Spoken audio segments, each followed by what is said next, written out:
12ஆம் இடத்துல கேது இருந்தார். ஆக சரியான பலன் இல்லை. துலா ராசிக்கு எதுவும் சாதகம் இல்லாமல் இருந்தது. அது அந்த வருடத்தின் ஒரு 3-4 மாதம் இப்படியே தொடர்ந்தாலும் அதுக்கப்புறமா வாழ்க்கை மாறும். அந்த வகையில் 6ஆம் இடத்துக்கு சனி பகவான் வருவார் ஏப்ரல் 1ஆம் தேதியிலேருந்து. அது சிறப்பான பலனை தரப்போகுது.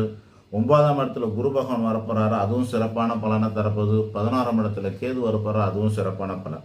அந்த வகையில் 75% 12 ராசியிலே அதிகப்படியான நன்மைகளை பெறப்போகக்கூடிய ஒரே ராசி துலா ராசி அப்படிங்கிறத நீங்கள் புரிஞ்சுக்கலாம். இல்லை ஒரே ராசியில் இன்னொரு ராசி கூட இருக்குது அப்புறம் சொல்லுவோம். ஆனால் அதுலேயும் குருபலன் உள்ள ஒரு ராசி அப்படின்போது இதுதான் சிறப்பு. இன்னொரு ராசி கூட இருக்குது, ஆனால் அதுக்கு 7.5 இருக்கும். அதனால் இந்த ராசி தான் இருக்கிறதுலே சிறப்பான ராசியாக நீங்கள் எடுத்துக்கலாம். துலா ராசிக்காரங்க மகிழ வேண்டிய காலம் இது. 75% நன்மைகள். என்ன மாதிரி நன்மை? எதுலேயும் வெற்றி கிடைக்கும், பாக்கியம்